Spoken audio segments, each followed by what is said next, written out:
Good evening, welcome. Good evening. Hey, folks. Welcome, everybody. Hey, hey. Good evening, welcome. Welcome to the Read Davidson virtual gathering space hosted by Parks and Recreation. Whether you're back for a second time or you're joining us for the first time, we are super honored to have you here tonight. So Read Davidson is a town initiative. It's organized by a group of avid readers, Main Street Books, I think the most avid readers, right? The Davidson Public Library, and obviously the town. So since 2007, Davidson residents have participated in the shared reading experience, bringing ideas off the page and into the community conversation. I'm Carmen Klemsick. I'm the program manager for the Davidson Parks and Recreation Department, and I'm a member of the Read Davidson committee. I've been on the committee now for 3 years, so I'm really excited to be here. Tonight, we're going to gather and continue the series of discussions about the lead title for Read Davidson, which is Caste, The Origins of Our Discontent by Isabel Wilkerson. We're hoping to connect this important work to our own community. Back with us tonight and to help lead us in that effort is Tara Cargill. I'm sorry if I say that wrong. Cargill Ashcraft, who joins us from Train Technology here in Davidson, and she's the Diversity, Inclusion, and Cultural Initiatives Leader. Tara grew up in Huntersville. She graduated from North Mech High School, and she also went to UNC Charlotte. That's UNCC, correct? Mm-hmm. I wanted to make sure. And she returned to the North Mech and Huff as an English teacher, and she did that for about 10 years before beginning her career with Ingersoll Rand and Train. And she's joined with our featured guest tonight, who is Ruby Houston. She's a lifelong Davidson resident and a civic leader. Ruby received her Bachelor of Arts in Sociology from Barber Scotia College and a Master's in Education from UNC Charlotte. She also went to North Mech High School, so that's so cool that you guys both went to the same schools. This January, after 36 years of service, Ruby retired from her role as a family and community service specialist with Charlotte-Mecklenburg Schools. Her work in education and human services has provided her with a myriad of professional experiences, from childcare administration to the development of family resource centers, to the critical work of engaging families and academic lives of children, a role that was especially important to her. Ruby serves as a community partner with Ada Jenkins Community Center and is a board member of the Exceptional Children's Assistance Center, Habitat for Humanity, and State Employees Credit Union.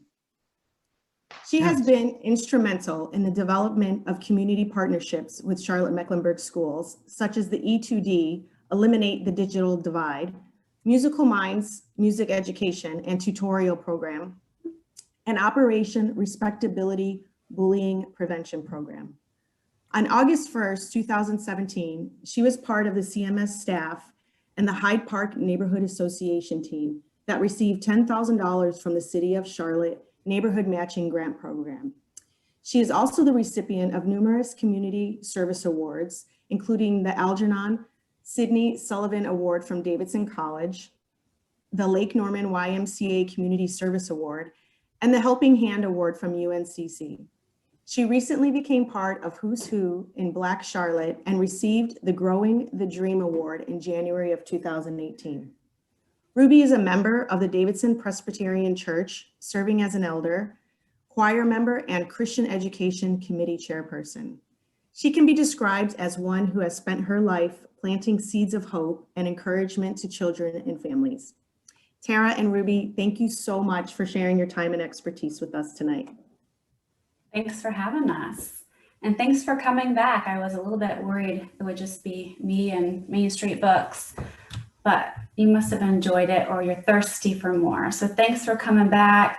We're happy to have all of you. I can't see all your faces, but hopefully I can here in a little bit. You all know the norms. We talked about those last time. I'll briefly review. Remember that we're here to be open-hearted, open-minded.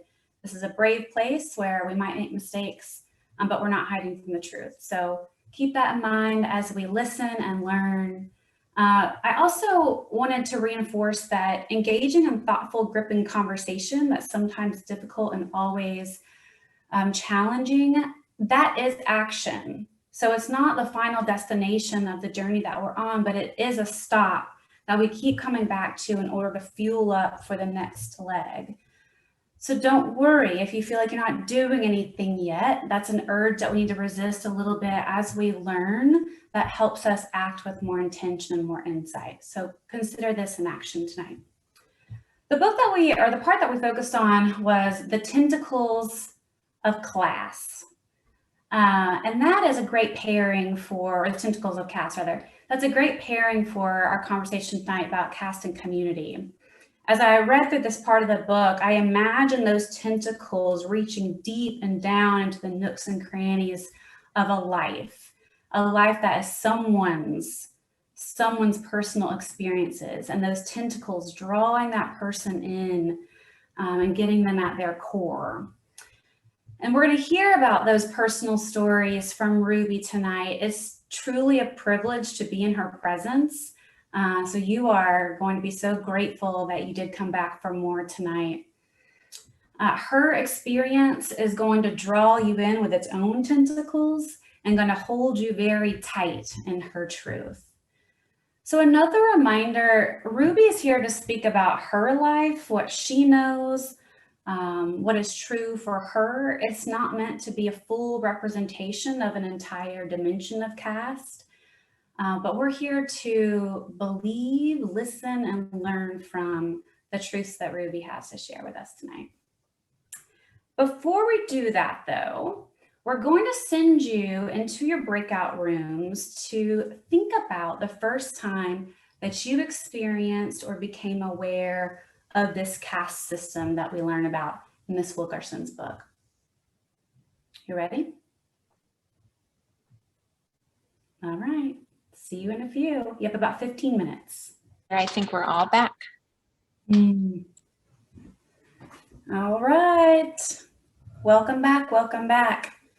Thank you for talking with your neighbors about your first experiences. We're going to now ask Miss Ruby about her first experience or awareness of the caste system. Miss Ruby? Well, thank you for this opportunity. I had fun with the breakout group. I can remember living in this small house in Davidson, North Carolina with my parents, Ollie and Bernice Houston. And it was a common theme in my home over dinner.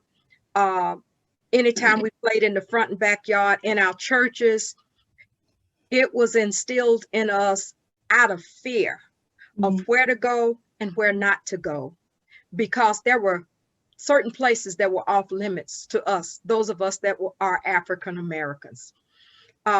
We had, our parents taught us about being safe rather than getting disrespected by the words that people said to you or harmed or hurt in some way. So at a very young age, I saw and learned the difference. The second thing, in elementary school, I had an uncle who was a well-known pastor that is deceased now in Atlanta, Georgia, at Rice Memorial Presbyterian Church. But during the summers when he was in school prior to becoming a minister, he would frequently take classes at Davidson College, and he walked around with white females. And in walking with white females, that was a no-no. So there was a cross burned in my grandparents, on my grandparents' lawn. And I remember my father and my mother scooping me up one morning really fast, and I didn't know what was going on. We went so fast, but I can still see the flames of that cross that was burned in my grandparents' yard. I also can remember at a very young age of the Klan marching on horses. And I think I stayed afraid of the Klan by seeing things, you know, in person, in Davidson, in front. And then when I became a grown woman, I questioned the mayor, Rusty Knox's father, who was the mayor at the time. Why did we permit this to happen? But of course, that is something that you can't deny people that right. So I grew up with an understanding at a very, very young age of the discrimination and race problems. Thank you for sharing that, Ms. Ruby. It's hard to imagine that happening in Davidson, but it's important that we know that it did. So thank you so much for sharing that. One thing that I think most of us are very curious about is your experience in school and how you went from being in segregated schools to integrated schools, first graduating class of an integrated North Mecklenburg. I would love to hear more about that, what the differences were, what it meant to be integrated. How did that feel to you? First of all, the school that I was leaving was Torrance Light. You need to understand this. Ada Jenkins was my elementary school, first grade, no daycare, no preschool, etc. And then in the 8th grade, we were moved, it was closing down, and we were moved to Torrance Light, which is a Waymer Center now. Then in the 9th grade, I was moved to North Mecklenburg. We were the first initial class, but there were others that volunteered that were older than us. So they went as juniors, we went as sophomores. I was spat on the bus, riding along because we were not welcome. We were welcomed by Mr. Huff, who was one of the nicest men you would ever meet. When we walked on the steps, Mr. Huff was there to greet us and say, hi, y'all. And my mother taught me, don't say hi, y'all. Say hello. Very Southern.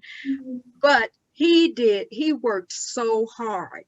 We had a queen that was Black and white during the homecoming events, but he was doing everything in his power to help students of all walks of life. But it was very difficult. I also remember in the band class sitting beside this white female that moved over. And I turned around and I looked at her and I said to her, don't bother, it won't rub off. I don't remember how I had the courage to do that because I was a little shy and I didn't talk as much as I talk now. But those were the kinds of things. And I also wanted to be a letter girl. I was in the band. But my mother said, not living in my house, are they going to kill you out there with that little short skirt on? And you were marching around.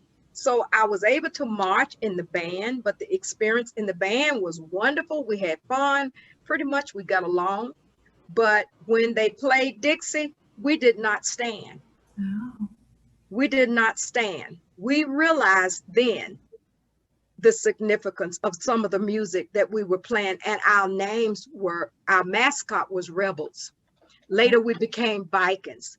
But overall, some of those very people that I went to school with at North Mecklenburg back in the day, you knew who was for you and you knew who was against you. You knew who would accept you and you knew who did not accept you. It was crystal clear. It was easy to learn. So it was a lifelong lesson at that particular time to understand and know who's with us and who's not with us. Yes, ma'am. I gotta ask you, what was that girl's response when you told her it wasn't gonna rub off on her? She did not say one thing. I think I frightened her. Well, she might have deserved it. I probably shouldn't have said that. What about your role as a lifelong educator? You've been entrenched in CMS. Holds such a place in my heart. What is the value of integrated schools and equitable education, I should add? I think it's a picture, it's a Kodak picture of what the world should be and could be. Let's just begin to think about when you grow up and now you go to college, you go out in the real world. It's a little piece of everybody out there. So it helps to teach us how to understand and know how to live in a world that is diverse, but maybe not as diverse as we'd like for it to be. I think it's a lifelong lesson. I think I'm a better person because I have had some of those experiences, and especially working 36 years plus. I've really worked 48 years in education. But the bottom line is, I'm going to spend the rest of my life trying to bridge some of these gaps that we have that pull us apart instead of bring us together. Yes, ma'am. I'm going to go to the chat really quickly because I see that there is a question. Marilyn wants to know what year the Klan rode through Davidson on horseback. Wow. I think I was in 8th or 9th grade. Listen, I will be over 70 soon, so I don't remember all of those dates. I can't remember what happened last week, so Yeah. I guess it's fine. Yeah. Okay. And then Connie mentioned that there was a march here as late as 1986. Oh, yes, that's exactly true. And I can remember calling Mayor Russell Knox, who is the father of our present mayor, and I questioned him. I said, why are you allowing this to happen? And he explained it to me at that time that they had the right and they had to give them permission. You could not deny someone permission. But what was so beautiful about what happened is they marched in downtown Davidson, but everybody got notification early enough that we could have hot dogs and hamburgers grilled out and a big dinner and a big party on the other side of town over behind Bale Commons. So in other words, the thing was to move everybody away from the street because they were going to get the attention, and we were pulling the attention away from. I pride the college students for thinking of that great thing to do at that particular time. So it worked out. Nobody was uptown to see the Klan. And even this year, when we had the motorcycle motorcade with some of the supporters, and we knew what to expect, there were very few people that were uptown also at that particular. It reminded us of what happened years ago. And then when we had some racial concerns with majority whites that were uptown after George Floyd was killed, that were carrying flags and posters and supporting Black Lives Matters information, and a van load of folk came up this past summer. And there was an altercation, not physical, but verbal, between the majority of whites that had these nice signs up. So they drove in when the RNC was happening and just arrived in Davidson. And I said to people, Davidson is a part of the world. Some of us may perceive, oh, it won't happen in Davidson. Davidson is a part of the world. Cornelius is a part of the world. So it can happen anywhere. Was that a trigger for you, saying that in 2020? Yes, it was what I said to people, that you can't put your guard down. What I continue to say, when we have precinct meetings, I said before the election, we need to be very careful this year. And look, January the 6th, what happened? It's in our face. The last few years has just given us permission to promote that energy of hate again and to divide us. We thought we were coming together. We were improving, but it's in our face.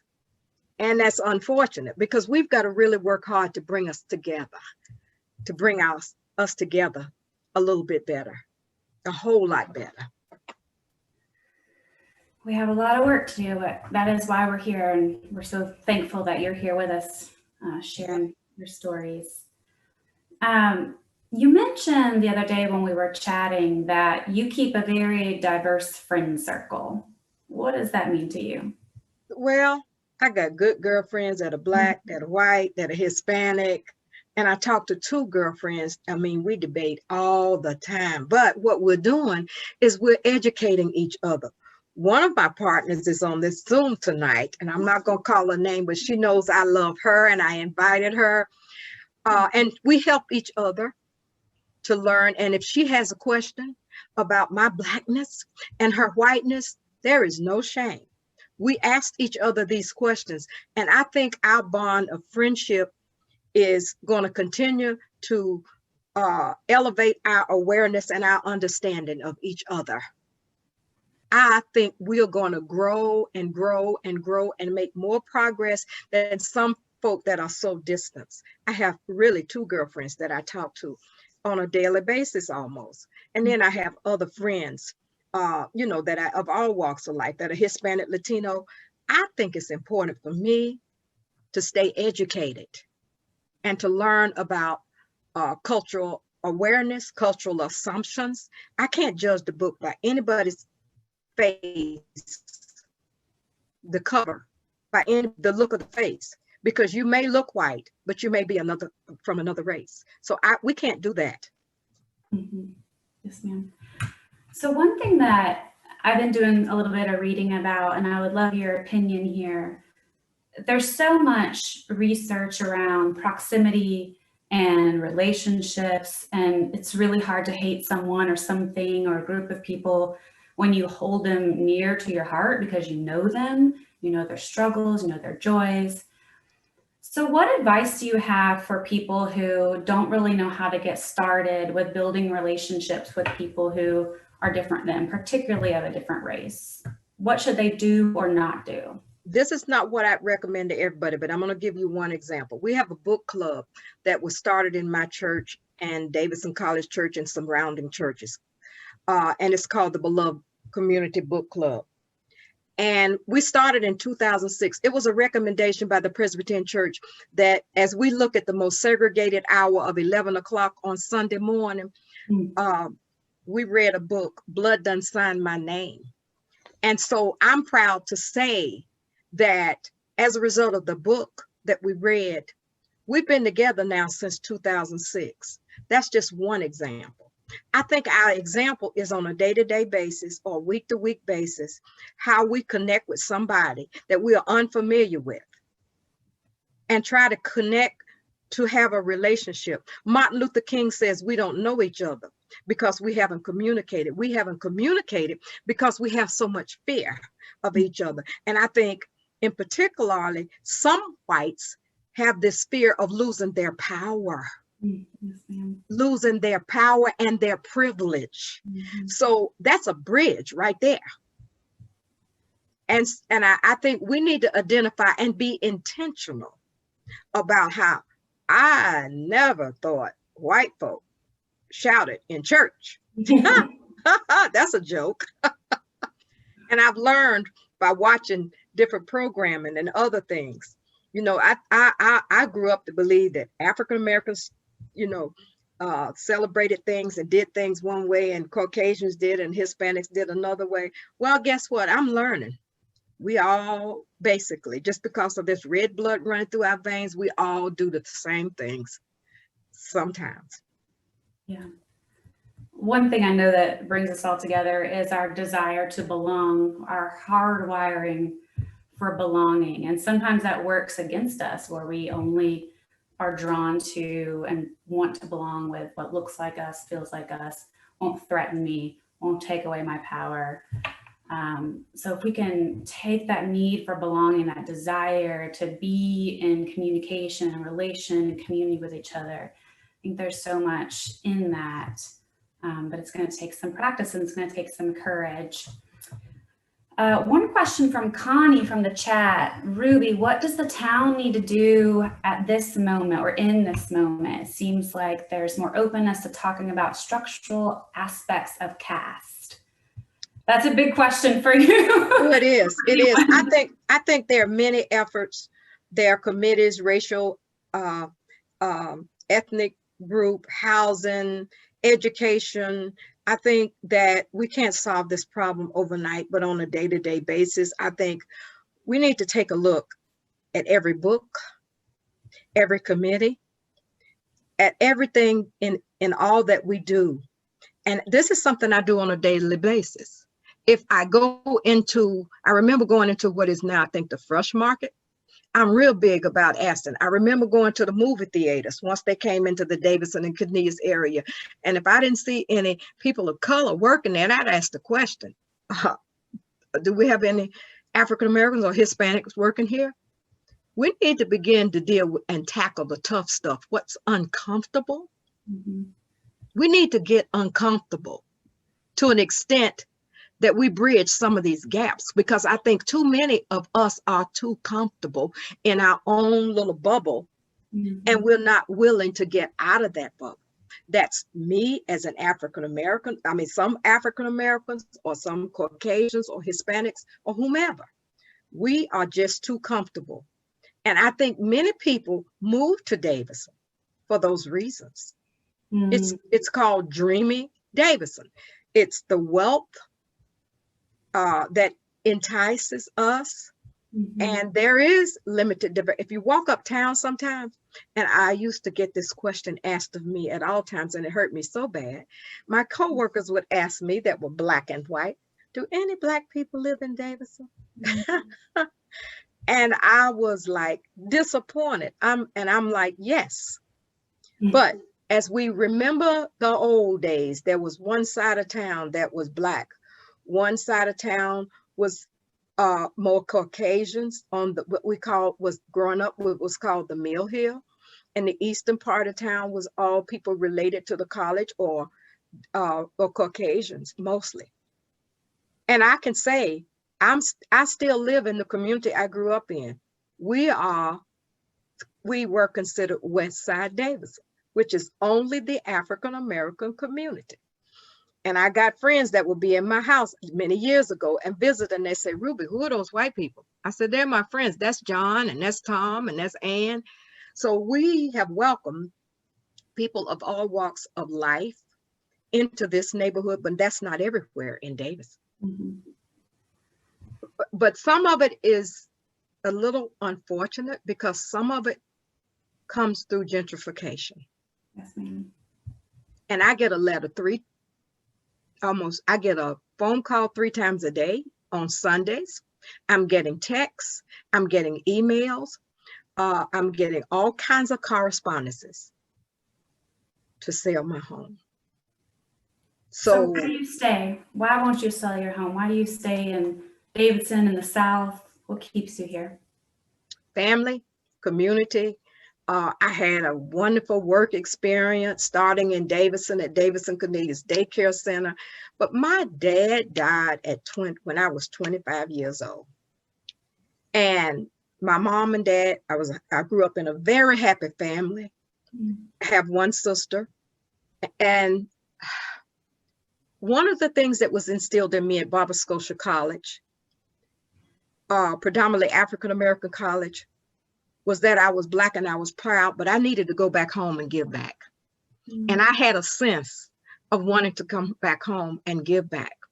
Many of the students that left Barbara Scotia at the time that I finished, there were jobs in the 70s, from 1970 and 71, that everybody flocked to the North and they got jobs.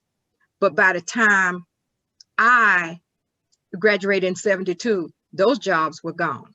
So we had to make a choice to either stay here, but because my dad died as young as he did at age 49 and I was 25, I felt the obligation to be close and support my family. You see, not all of us grew up in families where socioeconomically we were ready for the big world. And one of the things in the African-American family is that we continue to practice to give back. I continue to give back to the college that I graduated from so that opportunity, I continue to give back to those relatives that have an interest and a desire to continue their education, to promote the opportunity, because my mother said to me, I want you to have a better opportunity than I did, because that opportunity wasn't there. My daddy's sisters my father worked at Hope Lumber Company. So the opportunity, when it presents itself, we need to take advantage of it. I get disappointed when people I call it having a ticket. For those young people now, I felt like after I graduated from college, everybody in my whole family had the opportunity because of the timing. But there were other factors that some folk decided, I don't want to leave my mama, or I don't want to do this, or I don't want to leave my family, So situational poverty and poverty in itself holds you close to the family that you cherish. Well, Ms. Ruby, you are giving back. You've been giving back your whole life, and you've given us so much in this conversation. And I just want to thank you and thank you and thank you for sharing your truth and your stories with us. I hope that as we segue into the next part of our evening, that you'll keep in mind what Miss Ruby has shared about her stories, her truth, the truth of Davidson, the reality of what it is today and what it has been in the past. But one of the things that I do in my work is I use a technique called appreciative inquiry. So what's great about Davidson is that there are a lot of great things about Davidson. There are a lot of truths about Davidson that are hard to hear and need to be worked on. But when you go to your breakout rooms here in a few minutes, I want you to consider what your dream Davidson is. So maybe it's not the dream that we've chased so far about big old houses, the one I'm standing in, or the job, or the family, or the car. But what is your dream for Davidson? If you could wave your magic wand and make the things that aren't right, what would that look like? So when we go to the breakouts, I want you to chat with your colleagues, your neighbors, your community members about what this dream version of our town can be. Because the next part of this appreciative inquiry process is that we start putting actions to the dream to make that dream a reality. And in our next session together, we're gonna take the conversation more into those actions and what are we actually going to do about it. Conversation is part of it. I mentioned that at the beginning. So you're here, you're doing the work now, and there's more to do. This is one stop on the journey. So one thing to think about, okay, well, what is little old me going to do about it? Well, a lot of us have a lot more influence than maybe we give ourselves credit for, or maybe we haven't used it in a way that we can. Our alma maters, our companies, our communities, our neighborhoods, our nonprofit boards, our churches. How can we take what we are learning from Miss Ruby, from Professor Aldridge, from each other, the conversations that you're having with each other, how can we take that and put it into action? That's going to be your homework, thinking about how do we make the dream Davidson a reality? But for now, for the next 10-ish minutes or so, take what Miss Ruby has given us. Thank you so much, Miss Ruby, for everything that you shared. Take what you know about Davidson, take what you hold true in your heart about this town, and dream big. You're going to go back to your groups that you were at the beginning. So you'll have some familiarity there, and go dream. We'll be back in 10. Welcome back, everyone. Welcome back, welcome back. I'm just putting your homework in the chat. My teacher days are coming back. All right, Miss Ruby, we have a few follow-up questions, if you don't mind. I'll do my best. Great. As you all were dreaming about our little town, we were putting our heads together on some follow-up questions that were coming from the chat and other places.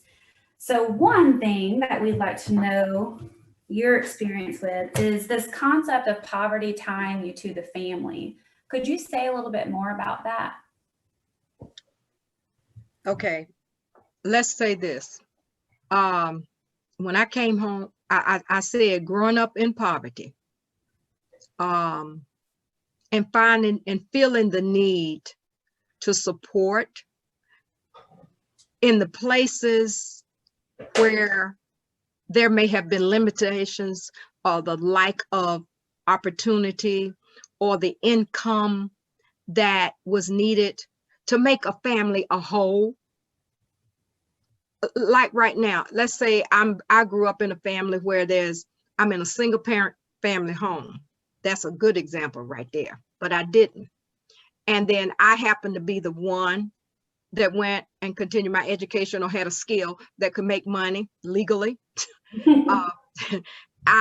Sometimes there is the thought and the need or the extra help that is needed to support that whole family. And so too often that is the case where some families, I had the same opportunities as most children had, but I can't say that was the way it was for my whole family. So you find ways to give back to make a half a whole. You're the missing piece. Yes. Yes. That does lead to the next question. I think in a way, we learned in the book that caste is often most difficult for people who leave their station, their fixed spot in the caste. What experiences do you have with maybe being that person who left their station? Was it more difficult for you in some ways? I was asked a couple years ago what it would take for me to leave Charlotte-Mecklenburg schools and move to Davidson. I'm gonna move to Greensboro, making just a little more money. And that was, I think it's less than 10 years. I looked around at where I live and where I start, and to start all over, and to leave my family at that particular time, especially my mother. She'll get me if I tell her age. Y'all don't tell her. And I just looked around and I thought, to start new housing and all those kinds of things. And things were going well for me in my work at that time. We were real big in doing parent university, and there were opportunities in that area for me to help bloom that school system to the level to where we were at that particular time. That was a big risk for me. Plus, I'm a small town country girl. So, I mean, Greensboro is just a little bit high, a little bit different. Highfalutin. Yeah. Sometimes I wonder about, you should have taken advantage of that opportunity. Well, we're glad that you stayed here. And I think that leads to my last question, which is, you've stayed, you've chosen Davidson, even when you had other opportunities. You mentioned how people think your house is for sale because they're calling you like it is, but it's certainly not. What is your dream for your neighborhood and your home, your Davidson? I want how can I say this? Economic mobility for all of us. But I'm at the point right now, this might sound comical, but putting a sign in front of my house and on the web saying, this is not for sale. Do it. And, you know, we can't stop progress for folk that have a job to do, that are interested in getting these homes. But what is breaking down is a community. It's breaking down families. It's separating. I can remember in Davidson many years ago when someone said that Griffin Street was an eyesore, and the majority, everybody except one person that I'm proud of that's still there. I am proud of that person holding out and managing to stay there just because somebody said it was not, the interest of Davidson was not beautiful. But do you know those people that were uprooted and moved? They were all over 50 and 60 years old. Who starts out with new housing? Most people have their development at a much younger age, unless they are in an income base that is not as challenging as it was for the people that lived on Griffin Street. So that's a problem. Just because somebody decided this is not pretty. This is not pretty enough, it's embarrassing. So those are the kinds of things that we tend to suffer for, the little things that make a big difference. Vanity. Well, I love your dream for our town. I also share that belief that economic mobility, affordable housing is imperative to the work that we can do together. I want to thank you again for sharing your stories. I want to thank everyone for your discussion in the chat and also in your breakout groups. I also want to remind you that Miss Ruby talked about getting uncomfortable, and we've talked about getting uncomfortable too. I've given birth to 3 children. It was the most uncomfortable thing that I have ever done. Learning is uncomfortable. There's similar feelings. But out of this discomfort in learning, the discomfort of giving birth, something new is formed, something Yes. new has life. It's going to take getting uncomfortable. It's uncomfortable for me, a white woman, to be leading a discussion like this. I question it. Is it my job? Is it my place? Do I have a right to be here? Should someone else be doing this? I just encourage you to know your heart and know your intention. If it feels uncomfortable, it probably means you're in the right, on the right path, and that it will take that discomfort to birth this new dream of Davidson that we have. So let's do it. Let's get uncomfortable. Thank you, Miss Ruby. And I'll hand over to Main Street Books for a close. Thank you all so very much. I'll echo that. Thanks, Ruby, so much. Thanks everyone for being here and for engaging in your breakout rooms in these conversations. We look forward to our third Caste discussion on Thursday, April 1st, so not a Tuesday for the next one. We will be joined by Brandon Harris, who is Student Government Association President at Davidson College, and also Dre DeMang, who is the Assistant Dean of Students for Diversity and Inclusion at Davidson College. The last third of Caste takes us forward, generally speaking, and looking to the future. And so what we hope to do in our third discussion is to hear from the work, or the folks that are young and doing some of this work on campus at Davidson, to hear about why they do it and what they're doing, and to, you know, sort of lubricate our brainstorming for what we can do as well. So I hope you'll join us for that.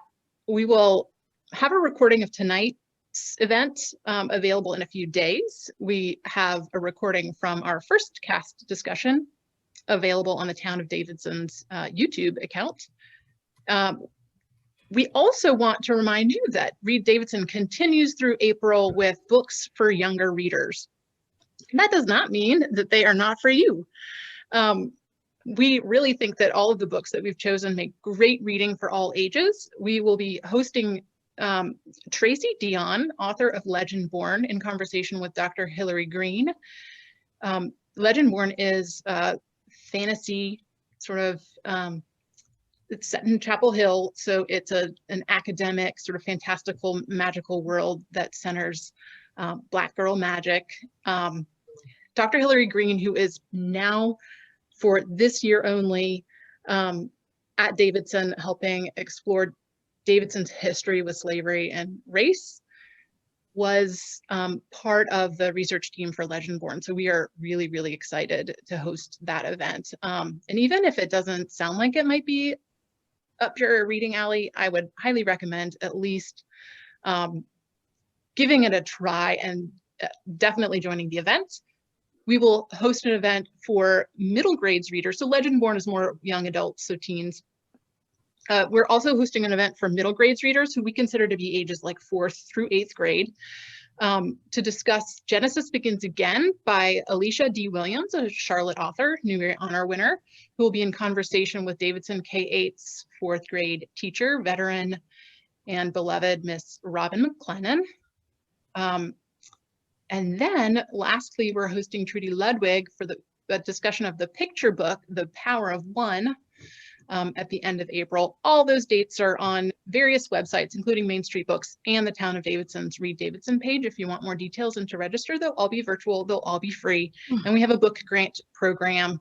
Lots of members of the community have made it possible for us to donate books, any or all of the books that are involved in Read Davidson, to anyone who needs access to books. Carmen is in charge of making sure those get into people's hands. You can email her or just find out more on the Read Davidson website. Thank you all so much. My breakout rooms were wonderful, informative, honest, and that means the world to this whole effort. So without further ado, thanks to everyone who made this possible. Thanks to you, Ada, too. Thank y'all. Thank you. Thank you, Tara. Thank you, Ruby. Thank you, committee. Thank you, everybody. Let's just Take care. Yeah. Thank you. Good night, all. Good night, everyone. Good night, Bye. everybody. Bye. Thanks, Ms. Ruby. You're welcome. Thank you. Talk to you soon. We're having a party. Okay, hurry. Bye, ladies.